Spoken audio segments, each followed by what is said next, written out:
All right, सो semiconductors के अब हम एक्स्ट्रा क्वेश्चंस देख लेते हैं। देखो, सेमीकंडक्टर जो होता है वो हमारे पास क्या बोल रहा है, देखो तो इसमें थोड़ा सा इंट्रोडक्शन भी यहाँ पर दे रखा है। वैसे तो हम करके आ चुके हैं ऑलरेडी वन शॉट में एवरी सारी चीज़ें कवर, लेकिन फिर भी देखते हैं, थोड़ा बहुत देख लेते हैं। देखो, सेमीकंडक्टर जो होता है वो हमें पता है कि ये जो होता है वो दोनों के बीच में आता है, इंसुलेटर और कंडक्टर के बीच में आता है, ठीक है। अब मेन चीज़ क्या होती है कि जो इंसुलेटर होता है उसमें बिल्कुल भी फ्री इलेक्ट्रॉन नहीं होते, पर कंडक्टर में फिर भी होते हैं, है ना, मतलब बहुत होते हैं इनफैक्ट, तभी तो वो कंडक्टर है। लेकिन सेमीकंडक्टर में मीडियम लेवल के होते हैं, मतलब होते भी हैं नहीं भी होते, तो इस वजह से वो सेमी पे हो जाता है, सेमी कंडक्टर बीच में ही आता है वो कंडक्टर और इंसुलेटर। उसके बाद आगे बढ़ते हैं इंट्रिंसिक सेमी। अब देखो, हमें पता है सेमीकंडक्टर दो टाइप के होते हैं, इंट्रिंसिक और एक्सट्रिंसिक, है ना।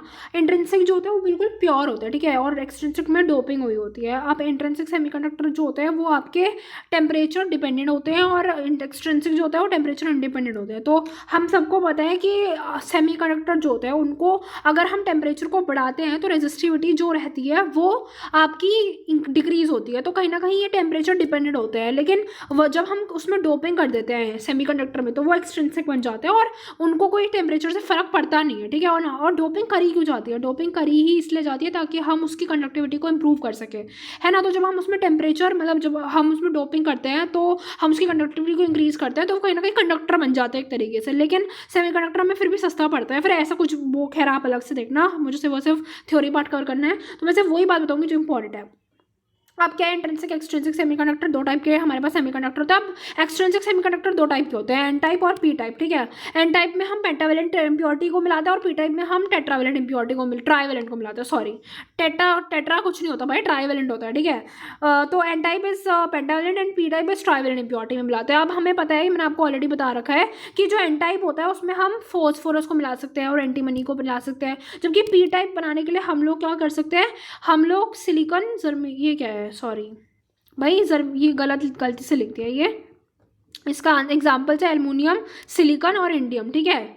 तो ये किसके टाइप है, ये पी टाइप के एग्जाम्पल है। ऑल राइट, ये पता नहीं क्या लिखा है, इसको हटा देना।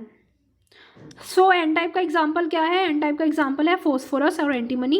और देखो, हमें फॉस्फोरस तो हम ऑलरेडी वन शॉट में भी देख कर आए थे, लेकिन एंटीमनी भी इसका एग्जाम्पल होता है, ठीक है, एन टाइप का एग्जाम्पल। और पी टाइप की अगर मैं बात करूँ तो उसका एग्जाम्पल हो जाएगा हमारे पास एल्युमिनियम और सिलिकॉन और इंडियम, ठीक है। सो एन टाइप का एग्जाम्पल हो गया फॉस्फोरस, एंटीमनी। पी टाइप का एग्जाम्पल हो गया हमारे पास एक मिनट, एन टाइप का एग्जाम्पल फॉस्फोरस, ये क्या बोल रहा हूँ, हाँ सही है, ठीक है। तो एन टाइप जो होता है पेंटावेलेंट इम्प्योरिटी होती है, फॉस्फोरस इसका एग्जांपल है, और पी टाइप का एग्जांपल क्या होता है, सिलिकॉन और एल्युमिनियम। ये तो हम ऑलरेडी देख कर आए थे, तो हमें दो एग्जांपल और याद करने हैं, एंटीमनी और इंडियम, ठीक है। तो ये दो एग्जांपल और याद रख लो, एंटियम और इंडियम। पी टाइप का इंडियम भी होता है और एंटीमनी जो होता है वो एन टाइप का होता है, एंटीमनी और इंडियम, एंटीमनी और इंडियम, इंडियम, एंटीमनी और इंडियम।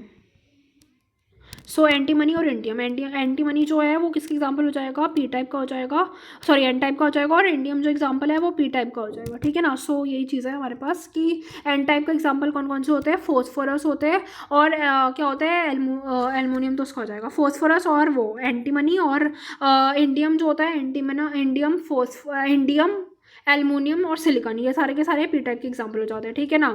अब आगे बढ़ते हैं, ठीक है। सो यहाँ पर हमारे पास क्या है कि सेमीकंडक्टर, इंसुलेटर और मेटल हमारे पास है। आप देखो, ये एनर्जी बैंड डायग्राम हमें पता ही है कि सेमीकंडक्टर में गैप 3V से ज़्यादा होता है, जिसमें 3V से कम हो जाता है, सॉरी 3V से ज़्यादा हो जाता है वो इंसुलेटर जाता है, जिसमें कम होता है 3V से वो सेमीकंडक्टर, और जिसमें होता ही नहीं है वो मेटल हो जाता है, ठीक है ना। आगे हमारे पास क्या बोल रहा है कि आप देखो, हमें पता है कि 0.3 वोल्ट इज फॉर जर्मेनियम, ठीक है ना, और 0.7 होती है सिलिकॉन के लिए। एक्चुअली ये क्या है कि ये चीज़ क्या है, ये याद कर लो वैल्यू। देखो, मैं जो बोल रही हूँ वो वोल्टेज बोल रही हूँ, सिलिकॉन की वोल्टेज होती है 0.7 और जर्मेनियम की वोल्टेज होती है 0.3 वोल्ट। लेकिन if I talk about current तो वो 0.7 EV होता है, और सिलिकॉन में 1.12 EV होता है, ठीक है। तो ये वैल्यू भी तुम्हें याद रखनी है, सारी की सारी वैल्यू, ये वैल्यू याद रखना। सिलिकॉन के लिए हो जाता है 1.12 EV, और जर्मेनियम के लिए एग्जाम्पल हो जाता है आपका 0.72 EV, ठीक है। अब आगे देखो, इसको ये क्या बोल रहा है कि अगर हमें ईवी को उसमें कन्वर्ट करना है जूल्स में, तो हम 1.6 इंटू 10⁻⁻19 से मल्टीप्लाई कर सकते हैं, ठीक है। सो ये वैल्यू प्लीज याद रखना, 1.6 इंटू 10⁻⁻19, ठीक है। आगे बढ़ते हैं। सो आगे क्या बोल रहा है, एनर्जी मिलते ही वैलेंस बैंड से कंडक्शन। तो भाई ये बात बहुत सिंपल सी है कि जैसी एनर्जी मिलती है तो वो वैलेंस बैंड से कंडक्शन बैंड में चला जाता है। अब आगे देखो, एनर्जी बैंड डायग्राम की अगर मैं बात करूँ तो सबसे पहले तो ये क्या बोल रहे हैं, इंट्रिंसिक के लिए। अब देखो वैसे तो एनर्जी बैंड डायग्राम तो ये भी है, लेकिन अगर मैं स्पेसिफिकली तुमसे पूछती हूँ कि तुम्हें इंट्रिंसिक और एक्सट्रिंसिक के लिए बताना है, इंट्रिंसिक में मतलब एक्सट्रिंसिक में एन टाइप और पी टाइप के लिए बताना है, तो तुम कैसे बनाओगे। देखो इंट्रिंसिक का जो डायग्राम होता है वो कैसे बनता है, पहले ही देखो। तो इंट्रिंसिक में जैसे कि मैं बता कोई डोपिंग नहीं होती है, तो जब बिना डोपिंग के होता है तो कैसे होता है। अब जैसे एक कंडक्शन बैंड है और एक वैलेंस बैंड है, जैसे ही मैंने इसको कितनी दे दी, कितनी ईवी की एनर्जी, मतलब जैसे ही मैंने इसको 3 EV temperature, actually sorry temperature जब मैंने इसका इंक्रीज कर दिया, ठीक है, तो 300 केल्विन रूम टेम्परेचर होता है। लेकिन अगर मैंने इसका टेम्परेचर जो है वो इंक्रीज कर दिया, मतलब 0 केल्विन से अगर मैंने इसका टेम्परेचर 300 केल्विन तक कर दिया, ठीक है, तो क्या होगा, कंडक्शन बैंड में आ जाएंगे वो, है ना। बस यही है। अब एक्सट्रिंसिक में क्या होता है, एक्सट्रिंसिक में एन टाइप में क्या होता है। बट तुम्हें इतनी बात समझ आ गई कि कंडक्शन बैंड है, वैलेंस बैंड है, टेम्परेचर जो उसका होता है वो 0 केल्विन होता है। पर जैसे ही मैं टेम्परेचर को बढ़ाती हूँ, यानी 300 केल्विन तक कर देती हूँ, तो वो कंडक्शन बैंड में, वैलेंस बैंड से कंडक्शन बैंड में चला जाता है। आगे वो क्या बोल रहा है, energy band diagram N type और पी टाइप होता है। टॉकिंग अबाउट एन टाइप, ठीक है। सो एन टाइप में क्या होता है, जैसे होता ही है कि एन टाइप, देखो समझो इस बात को, इंट्रिंसिक सेमीकंडक्टर बिल्कुल प्योर है। अब उसमें बट होता तो वो भी है, तो वो उस तरीके का पूरा हो जाता है। पर जब हम उसमें डोपिंग करते हैं ना, तो एन टाइप में क्या होता है, इसको समझो। तो ये वैलेंस बैंड है, ये कंडक्शन बैंड है, ठीक है। तो वैलेंस बैंड और कंडक्शन बैंड इस तरीके से ही होता है, हमें पता है, ये अभी डायग्राम उससे हमने देखा। बट अगर हम इसमें 0 केल्विन से टेम्परेचर और इंक्रीज कर देते हैं एन टाइप में, तो क्या होता है कि और ज़्यादा हो जाता है। बट इसको भी तुम्हें समझना होगा यार अच्छे से। जैसे ये डायग्राम पी टाइप के लिए, डायग्राम अच्छे से समझो। पहले मैं ये वाला डायग्राम समझाती हूँ तुम्हें, ठीक है। तो इसमें क्या हो रहा है कि conduction band, valence band, valence band conduction band में अब क्या हो रहा है कि डोनर एनर्जी जो होती है इसकी वो 0.01 ईवी होती है, ठीक है। और इसमें जो आपकी 300 केल्विन होता है टेम्परेचर, वो बढ़ाने से कंडक्शन बैंड में चले जाते हैं। इसमें डोनर एनर्जी होती है, इसमें एक्सेप्टर एनर्जी होती है पी टाइप वालों में। देखो अब एक चीज़ ये भी है कि एन टाइप वालों में डोनर एनर्जी होती है, मतलब कि ये डोनेट करते हैं। तो अगर ये डोनेट कर रहे हैं तो हम सबको पता है कि डोनर एनर्जी जो लेफ्ट बैंड होता है वो ऊपर की तरफ होता है, तो उसमें कहीं ना कहीं आएंगे इलेक्ट्रॉन्स। लेकिन अगर मैं बात करती हूँ पी टाइप वाले की, तो उसमें एक्सेप्टर एनर्जी होती है। उससे क्या होता है कि सारे के सारे जो होते हैं वैलेंस बैंड में ही वापस आ जाते हैं, ठीक है। तो एक एन टाइप होता है जिसमें डोनर एनर्जी होती है और इसमें एक्सेप्टर एनर्जी होती है पी टाइप वाले में ज़्यादा। तो यानी कि सारे इलेक्ट्रॉन्स, तो बस तुम्हें इतना याद रखना है। अब सुनो दोबारा से समझो, इंट्रिंसिक का तो नॉर्मल सा डायग्राम है, टेम्परेचर की वजह से पूरी की पूरी डिपेंडेंसी है, ठीक है। तो अब इसमें क्या है ना कि अच्छा एक बात और याद रखना कि एक्सेप्टर एनर्जी हो या फिर डोनर एनर्जी हो, दोनों का दोनों जो होता है वो 0.01 ईवी के इक्विवेलेंट होता है। किसके इक्विवेलेंट होता है, 0.01 ईवी के इक्विवेलेंट होता है, 0.01 ईवी के इक्विवेलेंट होता है। अब देखो यही वो कह रहा है कि ये हमारे पास energy band diagram, conduction band, valence band हो गया, और अगर हम इसका टेम्परेचर बढ़ाते हैं तो वो कंडक्शन बैंड में चला जाता है। और अगर एन टाइप और पी टाइप की मैं बात करूँ तो एन टाइप में क्या होता है कि एन टाइप वाले में हमारे पास कंडक्शन बैंड, वैलेंस बैंड में, कंडक्शन बैंड में डोनर एनर्जी होती है, वेरएस अगर हम बात करें पी टाइप वाले में तो उसमें एक्सेप्टर एनर्जी होती है, ठीक है। तो बस यही है, 0.01 की एनर्जी होती है उसमें। तो अगर वो डोनर एनर्जी रखता है तो कंडक्शन बैंड में ज़्यादा इलेक्ट्रॉन दिखा देना, और अगर वो एक्सेप्टर एनर्जी रखता है तो कंडक्शन बैंड में कम इलेक्ट्रॉन दिखा देना, ठीक है। आप क्वेश्चन थोड़ा सा और डिस्कस करता है और फिर तुम्हें डायग्राम याद रहेंगे, ठीक है। चाहे एक और बार देखो, मैं एक बार ड्रॉ भी कर देती हूँ। देखो ये तो नॉर्मल डायग्राम है, देखो इसको समझो, ये कंडक्शन बैंड है, ये वैलेंस बैंड है। तो अगर मैं बात कर रही हूँ ऐसे, एक रुको 1 2 3 4, ठीक है, 1 2 3 4, तो यहाँ पर वैलेंस बैंड है, यहाँ पर कंडक्शन बैंड है। तो वैलेंस बैंड में इलेक्ट्रॉन थे, इधर टेम्परेचर 0 केल्विन था। जैसे ही मैंने इसका टेम्परेचर 300 केल्विन से ज़्यादा कर दिया ना, तो 4 लाइनें दिखा देना तुम। तो उससे क्या होगा, यहाँ पर जो इलेक्ट्रॉन्स थे वो अब इधर आ जाएंगे, थोड़े थोड़े करके 4 इलेक्ट्रॉन दिखा देना in case of intrinsic semiconductor. लेकिन अगर यही एन टाइप बन गया तो एन टाइप में क्या हो जाएगा, देखो एन टाइप वाले में 1 2 3 4, 1 2 3 4, ठीक है। तो आप मान लो ये हमारे पास एन टाइप हो गया, तो एन टाइप वाले में ये इलेक्ट्रॉन्स हैं यहाँ पर, और अब इधर तो कुछ होंगे नहीं, मतलब होंगे सॉरी थोड़े बहुत होंगे, लेकिन in case of acceptor energy, ये हमारे पास क्या है, एक्सेप्टर एनर्जी है, ठीक है ना, यहाँ पर भी हमारे पास है। तो ये क्या करेगा, सॉरी डोनर एनर्जी है एन टाइप वाले पे, तो यहाँ पर इलेक्ट्रॉन्स थोड़े बहुत दिखा देना, है ना। तो दोबारा से एक बार देख लो, यहाँ पर डोनर एनर्जी हो जाएगी एन टाइप वाले में, और कंडक्शन बैंड में इलेक्ट्रॉन्स जो होंगे वो ज़्यादा थोड़े बहुत हो जाएंगे, और in case of P type acceptor energy होती है तो वहाँ पर कंडक्शन बैंड में कम इलेक्ट्रॉन्स होता है। आज जो थोड़े बहुत क्वेश्चन डिस्कस करते हैं, which one of the following elements will have require the highest energy to take out an electron from them.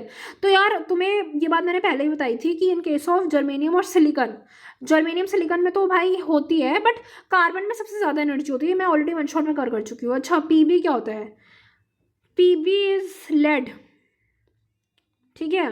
देखो भाई लेड हम सबको पता है कि मेटल है, तो भाई इसमें कंफ्यूज मत हो जाना कि कौन सा होगा, ठीक है। अब आगे बढ़ते हैं, है ना। तो अब यहाँ पर हमारे पास दोबारा से कुछ एक्सप्लेनेशन दिया हुआ है। देखो ये क्या बोल रहा है, पीएन जंक्शन जो होता है हमारे पास, वो पीएन जंक्शन, इस पूरे का एक्सप्लेनेशन समझो। अब देखो तो कहाँ से शुरू करो, तो इतना गुचड़ पुचड़ कर दिया यार, ये आई थिंक तुम्हें समझने की ज़रूरत नहीं है यार, ये तुम सब समझा के ही आ रही हो मैं वन शॉट में। फिर बाइसिंग जो होती है 2 टाइप की होती है, फॉरवर्ड बाइसिंग, रिवर्स बाइसिंग, है ना। तो एक बार ये भी देख लो। देखो अब यहाँ पर इसने डिफ्यूजन करंट और ड्रिफ्ट करंट को एक्सप्लेन करा हुआ है। फिर अगर दोनों diffusion current drift current equal हो जाता है तो वो इक्विलिब्रियम की स्टेट हो जाती है, ये बात भी तुम्हें पता ही है। बैरियर, अब क्या होता है कि बैरियर पोटेंशियल तुम सबको पता है, और अगर तुम्हें बैरियर पोटेंशियल पता है तो इमोबाइल आयंस वगैरह होते हैं, पेंडेलेंट, ट्राइवेलेंट। अब डी ठीक है आगे बढ़ते हैं। ये क्या बोल रहा है, बाइसिंग जो होती है वो फॉरवर्ड बाइसिंग और रिवर्स बाइसिंग होती है, ठीक है।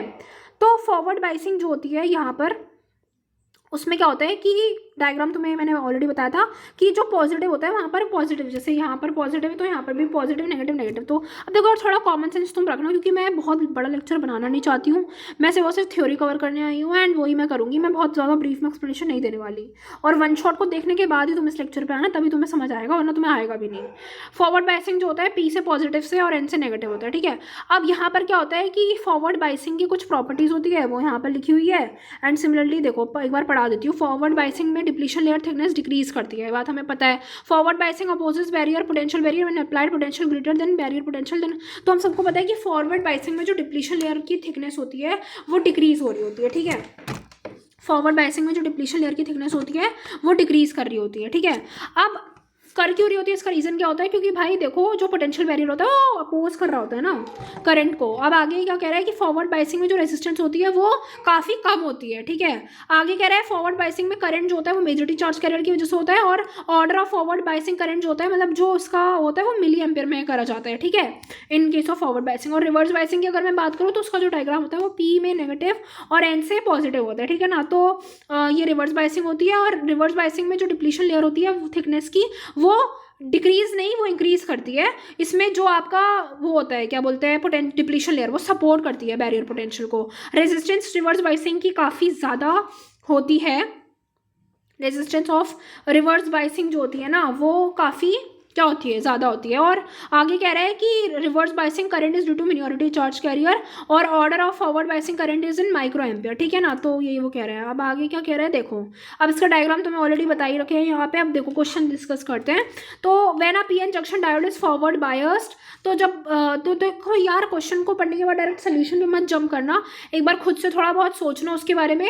भले ही तुम्हें ऑप्शन ना पता हो, पर तुम्हें ये देखना है कि तुम्हें कुछ चीज़ें आ भी रही है याद या नहीं आ रही है। तो देखो PN junction diode is forward बायस, तो अगर मैंने पीएन जंक्शन को फॉरवर्ड बायस कर दिया, ठीक है। अच्छा ये एक डायग्राम यहाँ पे दिया हुआ है, पहले इसको समझते हैं। रिवर्स बाइसिंग, फॉरवर्ड बाइसिंग, देखो रिवर्स बाइसिंग, फॉरवर्ड बाइसिंग और अनबायस्ड। तो रिवर्स बाइसिंग है, फॉरवर्ड बाइसिंग है और अनबायस्ड है। तो जो फॉरवर्ड बाइसिंग होती है ये किस चीज़ का ग्राफ है यार, रेजिस्टेंस का होगा ये, है ना, क्योंकि रिवर्स बाइसिंग में सबसे ज़्यादा रेजिस्टेंस होती है। कुछ जो बिल्कुल भी मतलब अनबायस्ड होता है उसमें बीच में होती है, और फॉरवर्ड बाइसिंग में सबसे कम रेजिस्टेंस होती है, ठीक है। When a PN junction diode is forward bias, the barrier height जो होती है वो हमें पता है डिक्रीज करती है ना, डिप्लीशन लेयर विड्थ डिक्रीजेस। तो दोनों चीज़ें जो होती है बैरियर हाइट और डिप्लीशन लेयर विड्थ दोनों की दोनों डिक्रीज हो रही होती है, ठीक है। आगे बात करते हैं। The graph of the potential barrier versus width of the depletion layer of an unbiased diode is shown in the graph A in comparison to A. Graph B and C are obtained after biasing the diode is different ways. Identify the type of biasing in B and C, justify your answer. तो ये हमसे क्या बोल रहा है कि जो graph होता है potential barrier versus width of depletion, देखो for unbiased diode is shown in graph A in comparison to, देखो तो ये पहले क्वेश्चन अच्छे से समझो, क्वेश्चन क्या बोल रहा है, ठीक है। तो क्वेश्चन बोल रहा है जो ग्राफ होता है पोटेंशियल बैरियर का वर्सेस, देखो आप समझो, जो ग्राफ होता है potential barrier versus width of depletion layer for an unbiased diode is shown in the graph A in comparison to A graph B and C are obtained after biasing. तो ये unbiased diode है, इसमें कुछ मिलाया नहीं है, और जो आपका ग्राफ होता है in comparison to A graph B and C are obtained after biasing. The graph of the potential barrier versus width of depletion region for an unbiased diode is shown in the graph A. In comparison to A, graph B and C are obtained after biasing the diode in. Identify the type of the biasing in B. देखो अब मैंने ये बात already तुम्हें बता रखी है कि अगर ये पोटेंशियल वर्सेस करंट का ग्राफ है, ठीक है, मतलब वो कह रहा है तो graph of the potential barrier versus, अच्छा sorry, width of the depletion layer, तो potential barrier versus width of depletion. अब हम सबको पता है कि अगर ये जो ग्राफ है वो potential barrier versus depletion layer का ग्राफ है, ठीक है, तो potential barrier versus depletion layer का ये ग्राफ है। तो इसमें क्या है कि जो ए है वो अनबायस्ड है, लेकिन potential barrier versus depletion layer, तो हम सबको पता है कि जो फॉरवर्ड बाइसिंग होती है उसमें जो पोटेंशियल बैरियर होता है, ठीक है ना, जो पोटेंशियल बैरियर होता है और डिप्लीशन लेयर होती है in case of forward biasing वो कम होती है। तो यानी कि हम सबको पता है कि बी तो यार ये ग्राफ हो ही नहीं सकता इसका, है ना, तो सी फॉरवर्ड बाइसिंग का ग्राफ है और बी जो है वो रिवर्स बाइसिंग का ग्राफ है। आगे कह रहा है answer the following given reason, तो ये कह रहा है the resistance of a PN junction is low when it is forward bias and it is reverse bias. तो doping of intrinsic semiconductor necessary for making electronic, तो यार ये question के आंसर में तुम्हें ऑलरेडी बता के आ चुकी हूँ वन शॉट में। जो रेजिस्टेंस होती है पीएन जंक्शन की वो क्यों कम होती है जब उसको हम फॉरवर्ड बायस करते हैं और रिवर्स बायस करते हैं। तो देखो ये पूरा क्वेश्चन भी नहीं लिखा इसने, रेजिस्टेंस ऑफ पीएन जंक्शन जो होती है वो लो होती है व्हेन इट इज फॉरवर्ड बायस, लेकिन हाई होती है resistance when it is reverse बायस। ये पूरा क्वेश्चन भी नहीं है, बताओ। अच्छा तो मैं इसका रीजन तुम्हें बताती हूँ, कोई बात नहीं मिस हो गया होगा। तो resistance of a PN junction is low when it is forward bias, and इसका रीज़न है कि जब तुम उसको पीएन डाइपोल से लगाते हो तो जो फॉरवर्ड करंट होता है वो फॉरवर्ड करंट जो होता है वो काफ़ी इजीली फ्लो होता है और काफ़ी मतलब फ्लो होता है फॉरवर्ड करंट, ठीक है, लेकिन जब हम उसको रिवर्स बायस करते हैं तो उसमें रेजिस्टेंस एक्ट कर रही होती है तो वो उतना करंट फ्लो हो नहीं पाता, ठीक है ना, फॉरवर्ड रिवर्स वोल्टेज लगाने पर। तो मैंने बोला था ना तुम्हें तीनों चीज़ों को, अब देखो यार वन शॉट देख कर आओ, मुझे नहीं पता, मैं इतना ज़्यादा ब्रीफ में एक्सप्लेन नहीं करूँगी, अब मैं दोबारा बताऊँगी भी नहीं, तुम्हें देखना देखो, नहीं देखना भाग जाओ। अब आगे देखो यहाँ पर doping of intrinsic semiconductor is necessary for making electronic devices. तो डोपिंग जो होती है वो ऑफ कोर्स नेसेसरी होती है फॉर मेकिंग इलेक्ट्रॉनिक डिवाइसेस। क्यों जरूरी होती है डोपिंग, क्योंकि भाई हमें पता है कि उसकी कंडक्टिविटी को इंक्रीज करने के लिए। आगे बात करते हैं रेक्टिफायर की, ठीक है, रेक्टिफायर जो होता है वो एसी से डीसी कन्वर्ट करता है, तो alternative current to direct current convert करा होता है। तो हमें पता है रेक्टिफायर दो टाइप के होते हैं, half wave rectifier, full wave rectifier है। तो यहाँ पर हाफ वेव रेक्टिफायर का ग्राफ नहीं दिया हुआ है, मैं बना देती हूँ अगर नहीं पता तुम्हें, तो इस तरीके का होता है, ठीक है ना। चलो अब आगे देखो फुल वेव रेक्टिफायर हमारे पास। अब देखो इसमें एक चीज़ है कि हाफ वेव रेक्टिफायर का जो आउटपुट फ्रीक्वेंसी होती है वो होती है, लेकिन अगर वही आउटपुट मतलब देखो इनपुट फ्रीक्वेंसी हम दे रहे हैं तो उसका जितना इनपुट है उतना ही आउटपुट आ रहा है, लेकिन in case of full wave rectifier जो आउटपुट है ना वो इनपुट के जस्ट डबल आता है। उसका रीज़न है क्योंकि इसमें दो डायोड लगे होते हैं, और रेक्टिफायर की जो एक प्रिंसिपल होती है ये बहुत इंपॉर्टेंट है, ये याद रख लो, ये मैंने वन शॉट में नहीं बताई थी। रेक्टिफायर की प्रिंसिपल किस प्रिंसिपल पर काम करता है, it allows current in forward biasing but does not allow in reverse biasing, ठीक है। जो रेक्टिफायर की एक प्रिंसिपल होती है और वो प्रिंसिपल क्या होती है कि it allows current in forward biasing but does not allowed in reverse biasing, ठीक है। दोबारा से देखो इसकी प्रिंसिपल कि ये it allows current in forward biasing, मतलब कि हम सबको पता है कि फॉरवर्ड बायसिंग में तो अलाउ कर देता है करंट को, लेकिन ये अलाउ नहीं करता रिवर्स बायसिंग में। तो ये इस प्रिंसिपल पे काम करता है। इस वजह से तो हम दो डायोड लगाते हैं कि भाई एसी को डीसी में से फॉरवर्ड बायसिंग में ही कर पा रहा है, रिवर्स बायसिंग में तो कर ही नहीं पा रहा। आगे क्या बोल रहा है हाफ वेव रेक्टिफायर की अगर मैं बात करूँ तो हाफ वेव रेक्टिफायर का ये पूरा डायग्राम बनाया है, तुम्हें इतना कॉम्प्लिकेटेड नहीं बनाना, तुम्हें जो वन शॉट में बताया था ना वैसे ही बना के आना, ठीक है। इस तरीके से डायोड लगा हुआ है और यहाँ पर रेक्टिफायर है और ये इस तरीके से। आप देखो आगे क्या बोल रहा है, ये डायग्राम तुम्हें दिया हुआ है तो वो तुम्हें देखने हैं, ठीक है। आगे यहाँ पर देखो क्वेश्चन देखो, name the extrinsic semiconductor form when a pure germanium is doped with AR trivalent and B pentavalent impurity, draw the energy by diagram of extrinsic semiconductor so form. तो कह रहा है कि हमें नेम करना है extrinsic semiconductor form when a pure germanium is doped with trivalent and B pentavalent impurity. तो हमें क्या बोल रहा है कि हमें एक्सट्रिंसिक सेमीकंडक्टर को नेम करना है when a pure germanium is doped with. अब इसको क्वेश्चन को ध्यान से देखना, ए और ट्राईवेलेंट, ठीक है ना।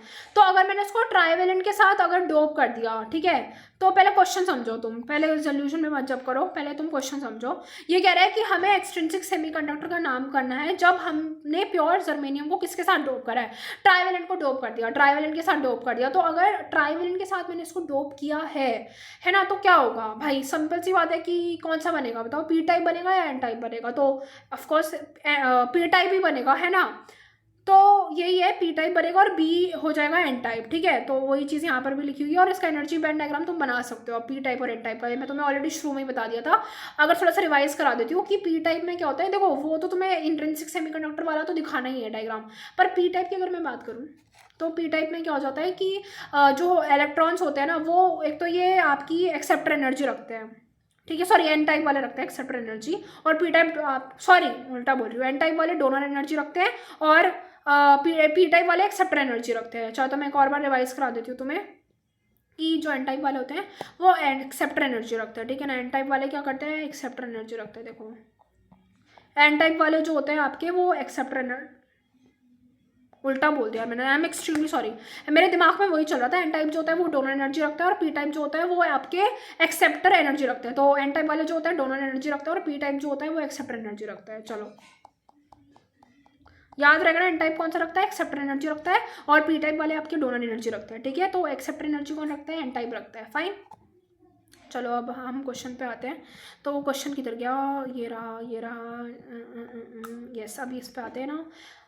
चलो, तो एक एन टाइप सेमीकंडक्टर में जो डोनर एनर्जी लेवल होता है वो लाई किधर करता है। तो हम सबको पता है कि जो एन टाइप सेमीकंडक्टर होता है उसमें जो डोनर एनर्जी लेवल होता है, देखो पी टाइप हमें पता है, एन टाइप हमें पता है, तो एन टाइप सेमीकंडक्टर में जो डोनर एनर्जी लेवल होता है वो किधर लाई करता है। तो हम सबको पता है कि एन टाइप में जो डोनर एनर्जी होता है वो किसके पास आ रहा होता है, कंडक्शन बैंड के पास आ रहा होता है, तो just below the conduction band, है ना। अब आगे बढ़ते हैं, तो यहाँ पर क्या होता है, एक्सर्शन रीजन देखते हैं। अब the electric conductivity of semiconductor increases on doping, तो डेफिनेटली इंक्रीज करती है, doping always increases the number of electrons in the semiconductor.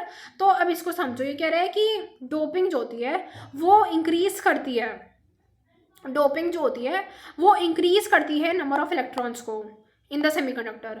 देखो रीजन इसने दिया था कि electrical conductivity of a semiconductor increases on doping, जो कंडक्टिविटी होती है सेमीकंडक्टर की वो डोपिंग पर इंक्रीज होती है, ठीक है। जो कंडक्टिविटी होती है सेमीकंडक्टर की वो डोपिंग करने पे इंक्रीज होती है ना। तो इसने रीजन ये दे दिया कि भाई डोपिंग हम इसलिए करते हैं ताकि हम नंबर ऑफ इलेक्ट्रॉन सेमी, तो भाई रीजन इसका बिल्कुल गलत है, क्योंकि आप इलेक्ट्रॉन्स में कभी छेड़खानी नहीं कर सकते हो, आप नंबर ऑफ इलेक्ट्रॉन्स में कभी छेड़खानी नहीं कर सकते हो। तो रीजन तो, बट अब देखो अब जिसने नहीं पढ़ा होगा वो तो कंफ्यूज हो जाएगा, लेकिन हमें लॉजिकल सोचना है कि डोपिंग को हम मतलब सॉरी डोपिंग करने से हम कभी भी कंडक्टिविटी को जरूर इंक्रीज करते हैं, लेकिन उसका रीजन ये कभी नहीं होता कि इलेक्ट्रॉन्स के नंबर को इंक्रीज करना, क्योंकि हम इलेक्ट्रॉन्स के नंबर को नहीं छेड़खानी कर सकते। इनफैक्ट मैंने वन शॉट में भी वाली बात बताई थी कि दो चीज़ें, एक तो इलेक्ट्रॉन्स के नंबर को हम कभी छेड़खानी करके नहीं चेंज कर सकते, और एक हम किसको नहीं कर सकते, पता नहीं कुछ तो मैंने बोला था, तुम वहीं पे जाके देखना। अब देखो, अब draw plot showing the variation of the resistance of a conductor semiconductor with the increase in the temperature. तो ये कह रहा है कि हमें एक डायग्राम बनाना है जो कि वेरिएशन ऑफ रेजिस्टिविटी दिखा रहा है of a conductor semiconductor with the increase in the temperature. तो देखो इसको समझो, कंडक्टर सेमीकंडक्टर विद, तो अगर मैं बात करूँ कंडक्टर की, तो कंडक्टर की जो रेजिस्टिविटी होती है मतलब रेजिस्टेंस बढ़ने से डेफिनेटली जो होती है मतलब ये इसने डायग्राम बनाया हुआ है, तुम देख लो, ठीक है। इसमें मैं कुछ एक्सप्लेन नहीं करी, ये कह रहा है draw plot showing the variation of resistivity of a conductor and semiconductor with the increase in the temperature. तो ये डायग्राम तुम्हें पता होना चाहिए कि अगर मैं कंडक्टर का रेजिस्टिविटी को इंक्रीज करती हूँ, देखो variation of resistivity of the conductor with increase in temperature, तो रेजिस्टिविटी कैसे वेरी करेगी टेम्परेचर के इंक्रीज होने से। तो हम सबको पता है कि इन केस ऑफ कंडक्टर वो रेजिस्टिविटी इंक्रीज होने से इंक्रीज हो रहा होता है, हमने पढ़ा अभी था इनफैक्ट वन शॉट में कि रेजिस्टिविटी इंक्रीज होने से टेम्परेचर इंक्रीज होता है। पर सेमीकंडक्टर में क्या होता है, सेमीकंडक्टर में उल्टा होता है, रेजिस्टिविटी इंक्रीज होती है तो टेम्परेचर जो मतलब टेम्परेचर इंक्रीज होता है तो रेजिस्टिविटी बहुत कम हो जाएगी, है ना, उल्टा इनवर्सली प्रोपोर्शनल होता है। तो इस वजह से इसका ग्राफ कुछ इस तरीके से बनता है, ठीक है। चलो आगे बढ़ते हैं। Draw an energy band diagram for an N type P type semiconductor at temperature 0 kelvin. तो उसमें तुम्हें बना के दिखा देना, बहुत ईजी है। है ना। जैसे मैं थोड़ा बहुत बताती हूँ कि एन टाइप वाले में एक बार रिवाइज करा दे रही हूँ कि जो एन टाइप होता है उसमें क्या रहता है। तो एन टाइप वाले में सबसे बड़ी बात तो डोनर एनर्जी होती है। तो उस वाले में ये रहता है कि जो इलेक्ट्रॉन्स होते हैं वो कंडक्शन बैंड में और वैलेंस बैंड में ज़्यादा होता है, पर कंडक्शन बैंड में भी होते हैं, है ना। लेकिन इन केस ऑफ व्हाट, देखो एक बार मैं डायग्राम, तुम ये डायग्राम अच्छे से देख लेना, ठीक है, मतलब बहुत ही अच्छे से देख लेना। मैं तुम्हें अभी नहीं दिखा रही, लेकिन मैं लास्ट में एक बार ज़रूर दिखा दूंगी, डायग्राम बहुत ज़रूरी है वो। In a pure semiconductor crystal of silicon, if antimony is added, then what type of extrinsic semiconductor is obtained, draw the energy band diagram for the extrinsic semiconductor। देखो बार बार एनर्जी डायग्राम, ये PYQ है आपके, और उसमें बार बार तुमसे diagram, मतलब diagram तो तुम जरूर एक बार खुद से बना के देखना ही देखना, ठीक है। डायग्राम जो है तुम एक बार खुद से बना के देखोगे ही देखोगे, fine. In a pure semiconductor crystal of silicon of antimony is added, then what type of extrinsic semiconductor is obtained। समझो इस चीज़ को कि जो प्योर सेमीकंडक्टर होता है ना, crystal of silicon if antimony is added, then what type of extrinsic semiconductor is obtained. Draw. Question को समझो पहले। देखो एक प्योर सेमीकंडक्टर में अगर मैंने क्रिस्टल ऑफ सिलिकॉन को, सबसे पहली बात तो जो सिलिकॉन होता है वो आपका क्या होता है, in a pure semiconductor crystal of silicon. देखो सिलिकॉन जो होता है हम सबको पता है कि वो पी टाइप वाला होता है, ठीक है। तो if antimony is added, then what type of extrinsic semiconductor is obtained. तो N type, as I already said, है ना, extrinsic semiconductor obtained. Draw the energy band diagram of the extrinsic. तो हमें एन टाइप में, extrinsic में N type का बना के दिखाना है। तो अगेन ये भी एनर्जी बैंड डायग्राम के ऊपर है। अब देखो the conductivity of property of material of carbon silicon. तो ये कह रहा है कि जो प्रॉपर्टी ऑफ मटेरियल की जो कार्बन सिलिकॉन जर्मेनियम होती है वो डिपेंड किस में करती है, एनर्जी गैप बिटवीन। क्वेश्चन को अच्छे से समझो। जो dash property of materials carbon silicon germanium depends upon the energy gap between their conductivity and valence band. तो dash property of materials of carbon silicon germanium depends upon the energy gap between their conductivity and valence band. तो हम सबको पता है कि conduction band valence band होता है। अब ये कह रहा है कि जो आपकी depends upon the energy gap between there conduction and valence band. तो किस चीज़ पे जो एनर्जी गैप होता है वो किस चीज़ पर डिपेंड करता है बताओ। तो हम सबको पता है कंडक्टिविटी पर डिपेंड करता है ना। कंडक्टिविटी एक ऐसी प्रॉपर्टी है मटेरियल की जो एनर्जी गैप पर डिपेंड करता है। क्योंकि देखो आप यहाँ पर अच्छे से देखो तो carbon is an insulator, silicon germanium और सेमीकंडक्टर्स, ठीक है। तो जो आपकी कंडक्टिविटी होती है मटेरियल की वो सब की सब एनर्जी गैप पर डिपेंड करती है, ठीक है। आगे बढ़ते हैं। In extrinsic semiconductor the number density of hole दिए हुए हैं हमें, तो NH हमें दिया हुआ है ना। अगर number density of intrinsic carrier Ni जो है वो आपका उतना हो गया, तो इलेक्ट्रॉन्स का कैसे निकालोगे। तो Ni का whole square is equals to में क्या होता है, तो Ni का whole square is equals to में होता है आपका N इंटू NH, है ना। आगे कह रहे हैं प्योर सिलिकॉन, ये वाला मैं ऑलरेडी करा चुकी हूँ डिस्कस वन शॉट में। एन इक्विलिब्रियम एक बार दोबारा देख लो, मैं रिवाइज करा देती हूँ कि 1 ppm कंसंट्रेशन ऑफ एंटीबॉडी। तो वही है कि पहले तुम 10 की पावर 6 एक सिलिकॉन में होते हैं तो उसको डिवाइड कर लो 5 इंटू 10 की पावर 28 अपॉन 10 की पावर 16, और सॉरी 10 की पावर 16 नहीं 10 की पावर 6। और उसके बाद ये क्या बोल रहे हैं कि this is the number of holes, और इलेक्ट्रॉन्स तुम्हारे पास है तो तुम बड़े आराम से आई का होल स्क्वायर निकाल सकते हो। एक बार कैलकुलेशन कर लेना, ठीक है, मतलब हाँ कैलकुलेशन प्लीज कर लेना। एन इक्विलिब्रियम में ना PN junction diode the net current is. तो ये कह रहा है कि जो पीएन जंक्शन डायोड है उसमें जो एट इक्विलिब्रियम पे जो नेट करंट होता है वो आपका के इक्वल होता है, ठीक है। सो देखो at equilibrium in a PN junction diode the net current is. तो at equilibrium the in a PN junction diode जो नेट करंट है वो is equals to 0 as diffusion and drift current are equal and opposite. तो यही चीज़ है कि equilibrium पे जो आपका डिफ्यूजन होता है वो 0 होता है और जो ड्रिफ्ट करंट होता है वो इक्वल और अपोजिट हो जाता है, ठीक है। आगे क्या बोल रहा है, the formation of the depletion layer in a PN junction diode is due to. तो फॉर्मेशन ऑफ डिप्लीशन लेयर जो होता है पीएन जंक्शन डायोड में वो किसकी वजह से होता है बताओ। Formation of depletion layer in a PN junction diode is due to. तो पहले से थोड़ा सा खुद से रिवाइज करो कि हम सबको पता है कि डिप्लीशन लेयर का जो फॉर्मेशन होता है वो ड्यू टू डिफ्यूजन करंट हो रहा होता है ना। तो यही चीज़ यहाँ पे लिखी हुई है, ठीक है। आगे बढ़ते हैं। तो ये बोल रहा है how does an increase of in doping concentration affect the width of depletion layer of a PN junction diode. तो हम सबको पता है कि अगर हम इंक्रीज करते हैं डोपिंग में तो how does an increase in doping concentration affect the width of the depletion layer of a PN junction. तो उसकी थिकनेस डिक्रीज कर रही होती है। तो अगर थिकनेस डिक्रीज करती है बस यही चीज़ है, उसको याद रखना कि how does an increase in doping concentration affect the width of the depletion layer of a PN junction. तो थिकनेस जो होती है वो डिक्रीज करती है ना। Half wave rectification, what is the output frequency if output frequency is 25 hertz. तो ये कह रहा है कि एक हाफ वेव रेक्टिफायर में, तो हाफ वेव रेक्टिफायर में what is the output frequency, अगर उसकी इनपुट फ्रीक्वेंसी 25 हर्ट्ज है तो डेफिनेटली 25 हर्ट्ज ही हो जाएगी। ठीक है, आगे बढ़ते हैं। The resistance of a PN junction is low when it is forward bias and it is reverse. तो रेजिस्टेंस ये वाला मैं ऑलरेडी बता चुकी हूँ तुम्हें। ठीक है, आगे बढ़ते हैं। The figure shows a piece of pure semiconductor S in series with a variable resistor. तो देखो ये क्या बोल रहा है कि जो ये फिगर है ना, ये आपका क्या दिखा रहा है, तो ये फिगर शो कर रहा है आपका piece of pure semiconductor S in series with a variable resistor R as a source and a source of constant voltage V. Should the value of R be increased or decreased to keep the reading of the ammeter constant when the semiconductor as is heated? Justify your answer. तो ध्यान से पढ़ो इस question को। ठीक है, मैं थोड़ा जूम कर देती हूँ। कह रहा है the figure shows a piece of pure semiconductor. तो ये जो फिगर है वो आपका प्योर सेमीकंडक्टर का पीस को दिखा रहा है। ठीक है, the figure shows the piece of pure semiconductor S in series with a variable resistor R and a source of constant voltage V. तो जो ये फिगर है ये आपके सेमीकंडक्टर को दिखा रहा है in a series with a variable resistor and a source of constant voltage. Should the value of R be increased or decreased to keep the reading of the ammeter constant? तो अगर मुझे एमीमीटर की reading को constant, मतलब current को अगर constant रखना है तो मुझे बताओ कि जो रीडिंग ऑफ आर, अब यहाँ पर आर जो हो रहा है वो आपके वेरिएबल रेजिस्टेंस को दिखा रहा है। तो अगर ये प्योर सेमीकंडक्टर है तो हम सबको पता है कि प्योर सेमीकंडक्टर में जो रेजिस्टेंस, मतलब एक सेमीकंडक्टर में जो रेजिस्टेंस होती है वो टेम्परेचर के साथ डिक्रीज होती है ना। तो should the value of R B increase और decrease to keep the reading of ammeter constant when the semiconductor is heated. Justify answer. तो अगर मैंने हीट करा है तो देखो मैंने हीट करने की वजह से टेम्परेचर को इंक्रीज करा है ना, तो अगर रेजिस्टेंस जो होगी वो डिक्रीज होगी। ठीक है, तो ये क्या बोल रहे हैं, टेम्परेचर जो होगी आपकी वो आपका व्हेन द हीटेड, तो टेम्परेचर इंक्रीज करने से रेजिस्टेंस जो होगी वो डिक्रीज होगी। तो अगर रेजिस्टेंस डिक्रीज होगी should the value of R B increase और डिक्रीज। ठीक है, तो डेफिनेटली आर की वैल्यू जो होगी वो डिक्रीज करेगी to keep the reading of ammeter constant.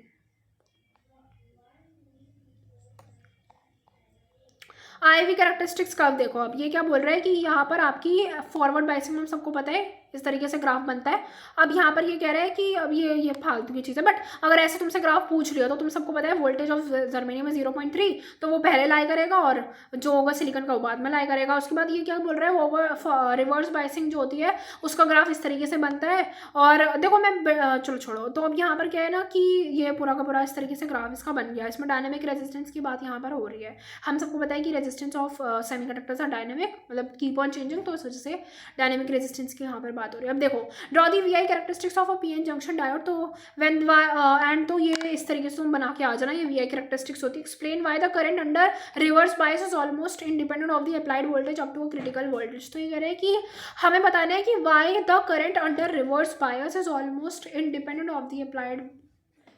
तो ये बोल रहा है कि why the current under reverse, question को अच्छे से समझो कि why the current under reverse bias is almost independent of the applied voltage up to the critical voltage. So you have to explain that why the current under reverse bias is almost independent of the applied voltage up to the critical voltage. बताओ। देखो अब यहाँ पर इसने पूछा explain why the current under reverse bias is almost independent of the applied voltage up to the critical voltage. तो इसका reason होता है रेजिस्टेंस। ठीक है, तो अब आगे बढ़ते हैं, क्योंकि रेजिस्टेंस जो होती है इसमें current under reverse bias is almost independent of the applied voltage up to the critical point, it is because of resistance. ठीक है, रेजिस्टेंस बहुत ज़्यादा होती है ना इस वजह से। बाकी एक बार इसका ना तुम रुक जाओ।